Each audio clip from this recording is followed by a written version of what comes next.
Hello friends, welcome to இது உங்கள் சமையல். இன்றைக்கி சூப்பரான ஒரு ரெசிபி தாங்க பார்க்க போகிறோம். சரி வாங்க, டைம் வேஸ்ட் பண்ணாமல் வீடியோக்குள்ளே போயிட்டு சட்டன் பார்த்துடலாம். ஃபஸ்ட்டு ஒரு கடாய் எடுத்துக்கலாம். எடுத்துகிட்டு 3 டேபிள் ஸ்பூன் அளவு எண்ணெய் சேர்த்துக்குங்க. உங்களுக்கு எந்த ஃப்ளேவர் பிடிக்குமோ அதை சேர்த்துக்கலாம். நான் வந்து இன்றைக்கி நல்லெண்ணெய் சேர்த்துருக்கிறேன்.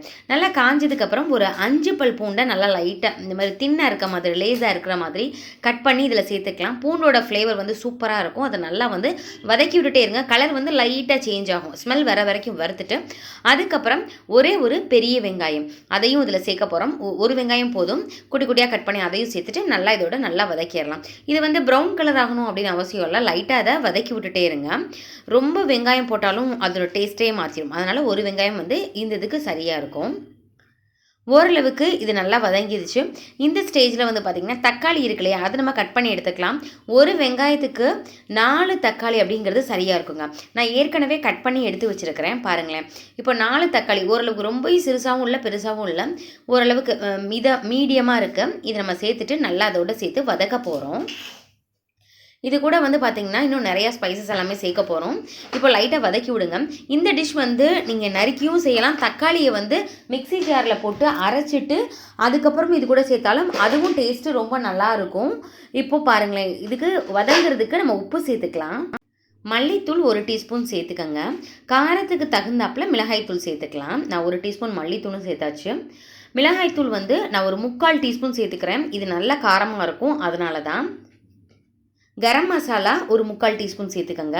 இப்போ எல்லா மசாலாவுமே சேர்த்தாச்சு, உப்புலாம் சேர்த்தாச்சு. இப்போ இதெல்லாம் நல்லா வந்து வதக்கி விட்டுட்டே இருக்க போகிறோம். இப்போ வெங்காயம் தனியாக தக்காளி தனியாக இருக்கு இல்லையா, அப்படியே இது ஒரு தொக்கு ஃபார்மில் நல்லா சுருள வரணும். அந்த அளவுக்கு இதை நல்லா வதக்கி விட்டுட்டே இருங்க.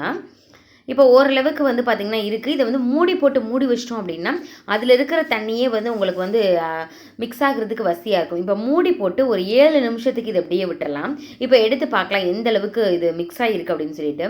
பாருங்களேன், தனித்தனியாக இருந்தது எல்லாமே ஒன்றோட ஒன்று சேர்ந்துருக்கு. ஸோ இது கரெக்டான பக்குவத்தில் இருக்குது. இந்த நேரத்தில் இதை நல்லா ஈவன் பண்ணிக்கோங்க, சமப்படுத்திக்கிறணும். இந்த மாதிரி சமப்படுத்தினதுக்கப்புறம் அதுக்கப்புறம் தான் நம்ம எக்கை சேர்க்க போகிறோம். நீங்கள் இது கூட நீங்கள் சாப்பிட்டு பார்த்துக்கோங்க, உப்பு காரம் எல்லாமே கரெக்டாக இருக்குதா அப்படின்னு சொல்லிட்டு. எல்லாமே பர்ஃபெக்டாக இருக்குது, காரம் உப்பு எல்லாமே. உங்களுக்கு தேவைப்பட்டால் நீங்கள் சேர்த்துக்கலாம். இப்போ நான் இதுக்கு வந்து 4 முட்டை சேர்க்க போகிறேன்.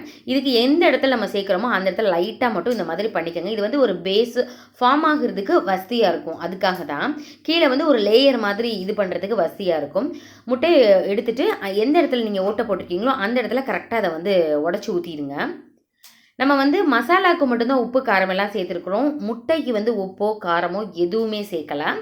இப்போது 4 முட்டையுமே நான் உடச்சி ஊற்றிட்டேன். லைட்டாக முட்டைக்கு தேவையான அளவு மட்டும் உப்பு மேலால் தூவிக்கங்க. காரத்துக்கு பார்த்தீங்கன்னா மிளகுத்தூள் சேர்த்துக்கலாம், நல்லாயிருக்கும். உங்களுக்கு தேவைப்பட்டால் நீங்கள் காரத்துக்கு மிளகாய்த்தூள் கூட சேர்த்துக்கலாம். ஆனால் முட்டைக்கு மிளகுத்தூள் தான் பெர்ஃபெக்டான காம்பினேஷனுங்க. சேர்த்துட்டு சீஸ் இருந்தது அப்படின்னா மேலே நீங்கள் வந்து அப்படியே கிரேட் பண்ணி விட்டுடலாம். இல்லை சீஸ் தேவையில்லைனாலும் இதுக்கு அவ்வளோக்கா பெரிய சேஞ்சஸ் இருக்காது. உங்களுக்கு பிடிச்சிருந்தால் நீங்கள் சேர்த்துக்கோங்க, இருந்தால் சேர்த்துக்கோங்க.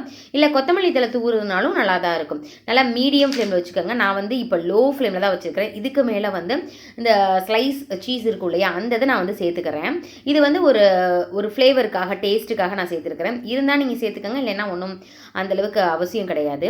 இப்போ எல்லாத்தையுமே சேர்த்தாச்சு. இது ஒரு மூடி போட்டு மூட போகிறோம். ஒரு 10 நிமிஷத்துக்கு அப்படியே லோ ஃப்ளேமில், ரொம்ப லோ ஃப்ளேமில் தான் வைக்கணும். மீடியம்லேயோ ஹைலியோ வச்சிட்டோன்னா இதாயிரும்.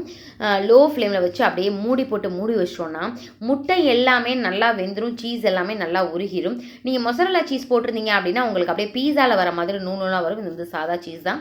இப்போ மூடி போட்டுட்டு 10 நிமிஷம் கழித்து இது எப்படி இருக்குன்னு பார்க்கலாம். 10 நிமிஷம் ஆயாச்சு. பாருங்களேன், நம்ம ஊற்றின எக்கே தெரியலை, அந்தளவுக்கு மேலே ஒரு லேயரே ஃபார்ம் ஆயிடுச்சு. இப்போ இதை அப்படியே தட்டில் நம்ம அப்படியே லைட்டாக கவிழ்த்தி விட்டோம் அப்படின்னா அழகாக வருது பார்த்தீங்களா. சூப்பரான டேஸ்ட்டில் ரொம்ப ரொம்ப சூப்பராக இருக்கும். இதை பிரேக்ஃபாஸ்ட்டாகவே சாப்பிடலாம். ஒரு தடவை செஞ்சிங்கன்னா விரும்பி சாப்பிடுவாங்க வீட்டில் இருக்கிறவங்க எல்லாமே. செஞ்சு பார்த்துட்டு எப்படி இருந்துச்சு அப்படின்னு சொல்லிட்டு கமெண்ட் பண்ணுங்கள். உங்கள் ஃப்ரெண்ட்ஸ் அண்ட் ரிலேட்டிவ்ஸ் கூட ஷேர் பண்ணுங்கள். இந்த மாதிரி நிறைய டிஃப்ரெண்ட்டான ரெசிபிஸ் நம்ம சேனலில் ஏற்கனவே போட்டிருக்கோம். தேவைப்பட்டால் டிஸ்கிரிப்ஷன் பாக்ஸில் லிங்க் தரேங்க, போய் பாருங்கள். ஓகே ஃப்ரெண்ட்ஸ், இதே மாதிரி ஒரு இன்ட்ரெஸ்டிங்கான வீடியோவில் பார்க்கலாம். தேங்க்யூ, பாய்.